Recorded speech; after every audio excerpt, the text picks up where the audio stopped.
What's up YouTube, it's your boy Nash here. Welcome back to the channel, and for today's Yu-Gi-Oh news video, it is all about the new cards in the History Collection 1 set, as well as another V-Jump promo has been announced, plus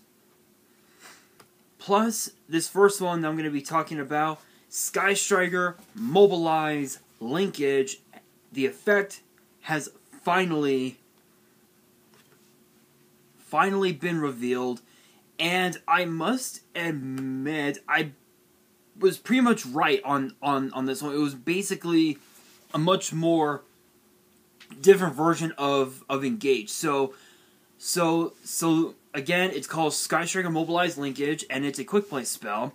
If you control no monsters in your main monster zone, you cannot special summon monsters from the extra deck for the rest of the turn after this effect resolves, except Sky Striker Ace monsters, which, to be fair, most of the extra deck are indeed Sky Striker, so it's fine. Also, send one other card you control to the grave, and if you do, special summon one Sky Striker Ace monster from your extra deck to the extra monster zone. And if you have at least a light and a dark Sky Striker Ace monster on your field or in your grave, the summoned monster gains 1,000 attack. Yeah, so it's basically Engage, but instead of drawing cards, you're basically just you're basically summoning monsters from the extra deck. So it's kind of like a mix of Waking the Dragon mixed in with acts of despair of sorts, where the monster gains 1,000. So it's not too bad, but it's just not that good, to be honest. I would not play it. But that being said, the History Archive Collection has now revealed some brand new cards, including cards that basically have each of the different animes. So first up, we have Soul Energy Max, which is a normal trap card, and it says you can only use both effects once per turn. If you control Obelisk the Tormentor, whose original attribute is Divine. Obviously it's Divine, so you can't really obviously Obelisk's attribute is Divine, so they shouldn't have added that, but it is what it is. You contribute 2 face-up monsters except Obelisk the Tormentor. Destroy as many monsters your opponent currently controls as possible. If you do, inflict 4,000 damage to them. During the main or battle phase, you can banish the card from your grave and add Obelisk the Tormentor from your deck or grave to your hand. Then immediately after this effect resolves, normal summon it. So yeah, this card just basically ensures that your opponent is dealt 4,000 damage, and you can automatically just summon it without any bullshit. Not too bad, not too bad. The reprint for the History Archive set is none other than Blue Eyes Alternative White Dragon. Next up, we have Evolution Result Burst. I believe they're going to change the name, but it's a normal spell, and this is for the Cyber Dragons. The effect is once per turn. You cannot special summon monsters for the rest of the turn after this card resolves, except with spell effects. Also, add 1 Overload Fusion from your deck to your hand. Also, the maximum number of attacks per battle phase this turn of any monster you fusion summon using 6 or more materials with Overload Fusion this turn is equal to the number of materials used for its summon. So yeah, it's basically another form of Overload Fusion, which it's not that bad, but you really don't need this card, to be honest. And then the reprint, Chimera Tech Over Dragon. This one I'm actually very excited about. This one I'm very excited about. I may end up incorporating this into my Dark World deck. It's called the Great Soul, and both of its effects are once per turn. If a Dragon Synchro is on the field, special summon up to 2 Resonator monsters and or a level 1 Dragon monster monsters from your deck.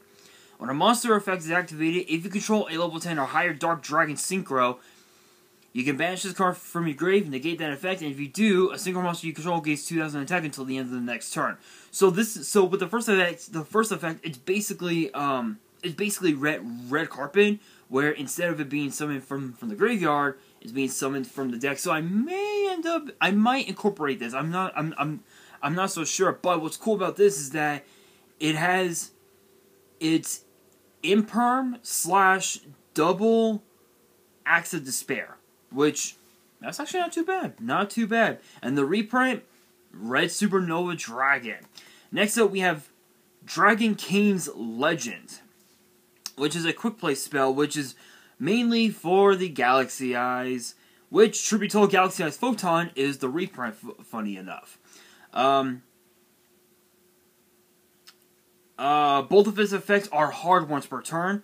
First effect reads, target one dragon monster you control, double its current attack until the end of this turn. Then if your opponent controls a dragon monster, the targeted monster's effect activations cannot be negated this turn. So it basically just ensures that your dragon's effects, they can't be negated, not even with Solemn Judgment, which is kind of cool.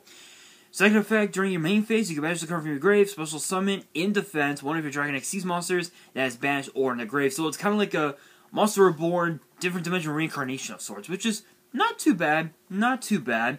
And then, of course, again, as I mentioned, Galaxy Eyes Photon is the reprint. Next up, we have Graceful Song Under a Frosty Moon. Excuse me. Which is an equipped spell, and it actually shows the hands of the four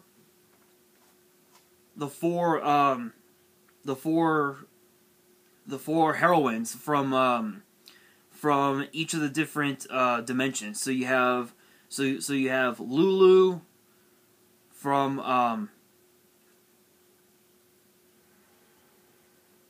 I think the Synchro Dimension. No. Lulu is from the Xyz dimension. Rin is from the Synchro Dimension. Selena, I believe, is from the Fusion Dimension, and of course Zuzu is from the Standard Dimension. Crazy enough. Yes, I know. I do remember that, but yet I haven't seen the anime in quite a while. I actually have it all on DVD. I may end up watching it again. Who knows? Both of its effects are once per turn. First effect reads, special summon a level 4 lower fairy, spellcaster, winged beast, or beast warrior from your hand. And if you do equip it with this card, then you can return all dragon monsters in the field to the hand.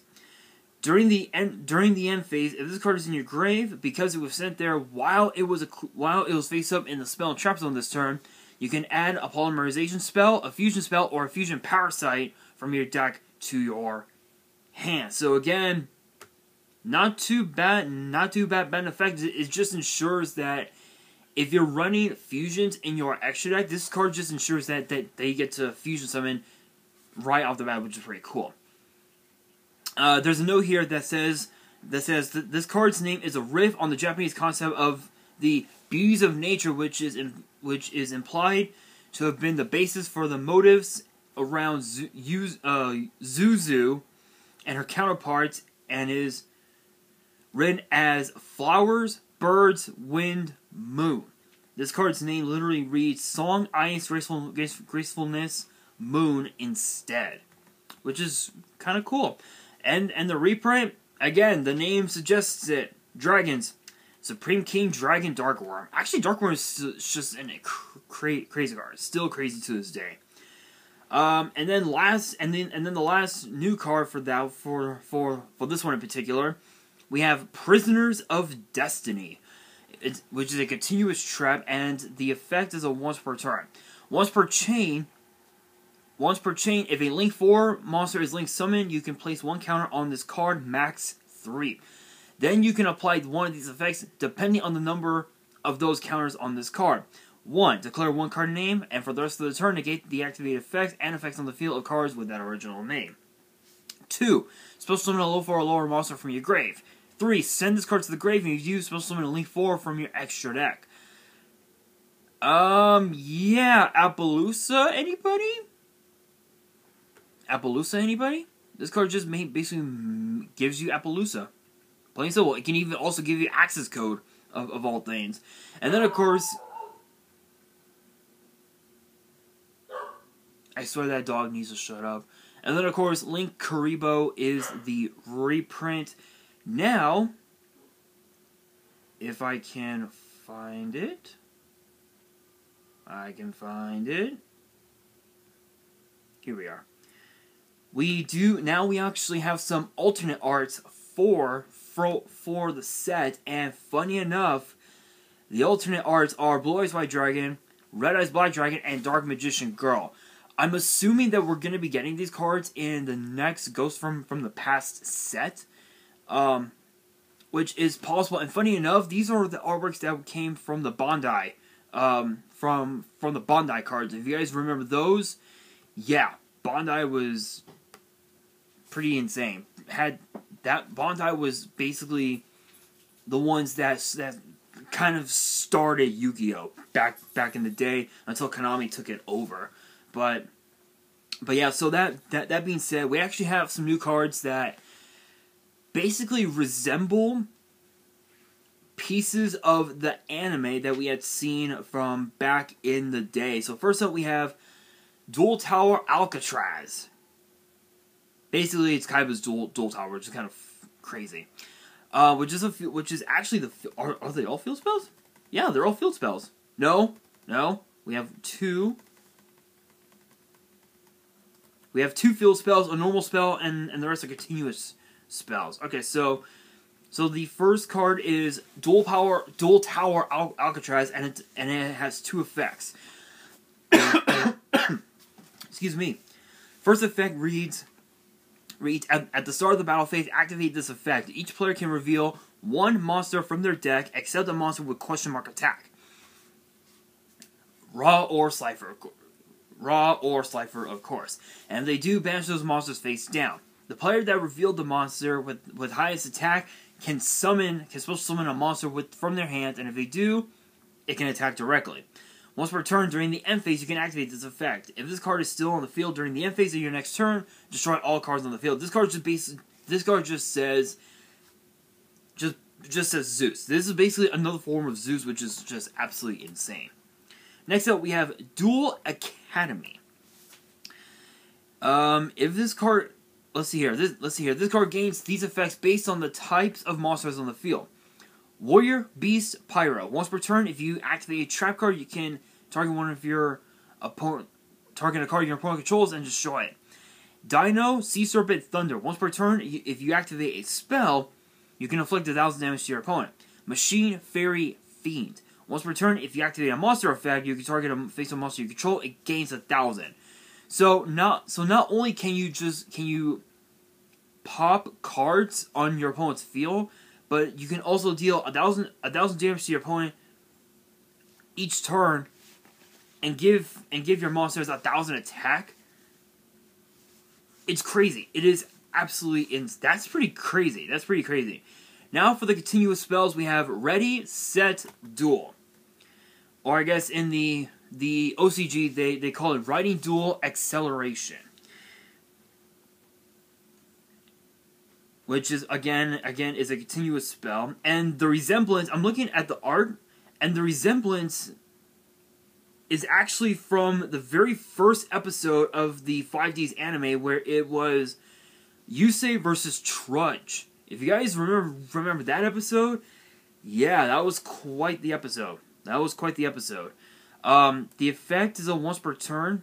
Or actually, it has 3 effects, which are all once per turn. When this card resolves, if you control no other cards, you can add 1 Synchron monster from your deck to your hand. Once per turn during your standby phase, place a signal counter on this card. You can remove 2 signal counters from your field and send this face-up card to the grave. Draw 2 cards and send 1 from your hand to the grave. So it's basically Rhoda mixed in with that speed spell Angel Baton. If you guys remember that card, that's basically this. That is actually pretty cool. That is pretty cool. That's actually pretty good. Pretty cool. That's pretty cool. We're finally getting to see effects that we're seeing in the anime, which is awesome. Now for Overlay Network, which is a continuous spell, and the effect is a once per turn. During your main phase, you can activate one of these effects. Target a face of a monster you currently could target a face of a monster you control that has a level. Special summon a monster with the same level from your hand or grave in defense. Its effects are negated. You cannot special summon monsters from the extra deck that during the turn you activate its effect, except it exceeds monsters.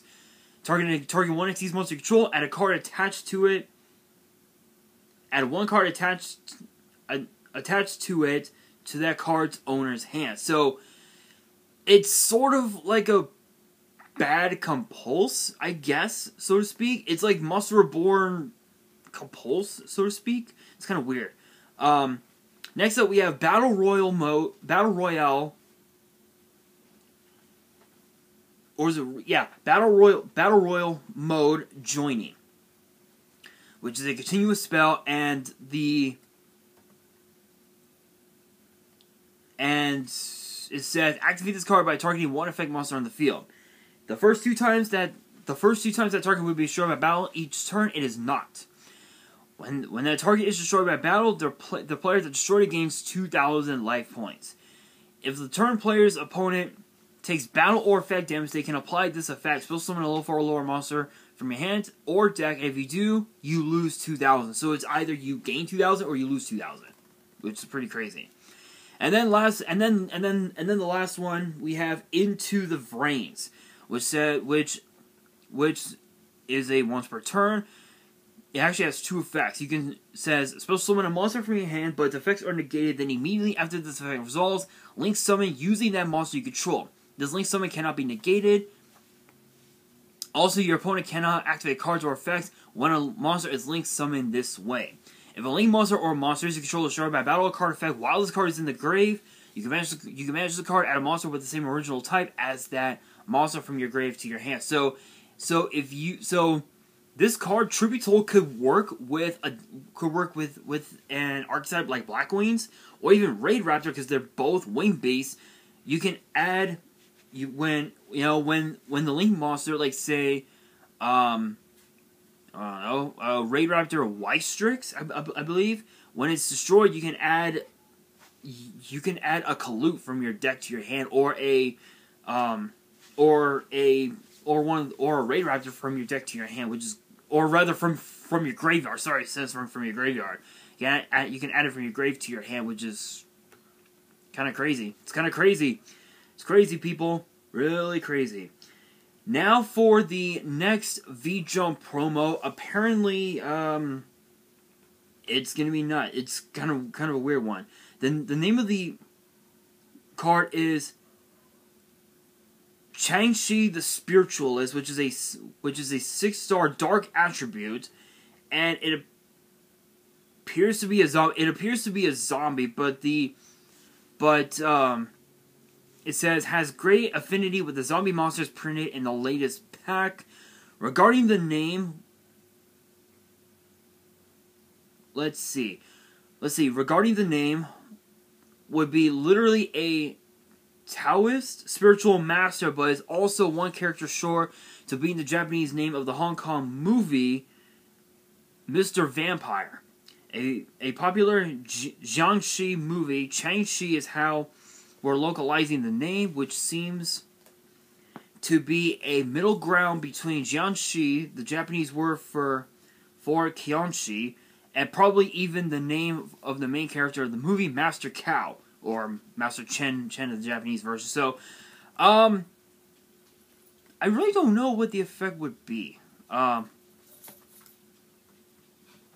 But she kind of looks like, just judging by the artwork, she kind of looks like that one girl from Zombieland Saga. If you guys remember that anime, let me know in the comments, because that was quite the anime. But that brings us to the question of the day. What are you guys' thoughts on the brand new History Archive collection cards? What are you guys' thoughts on them? Let me know in the comments. And that is going to do it for this video. Hopefully you guys enjoyed. If you did, make sure you guys smash that thumbs up button. If you guys are new to the channel, you guys want more Yu-Gi-Oh news videos, which get posted every Tuesday.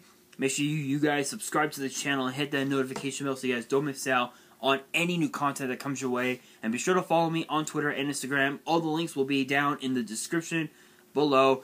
And if you guys have any fan mail that you want to send me and want me to open up on the channel, my address will also be in the description as well. And on that, this is your boy Nash, signing out.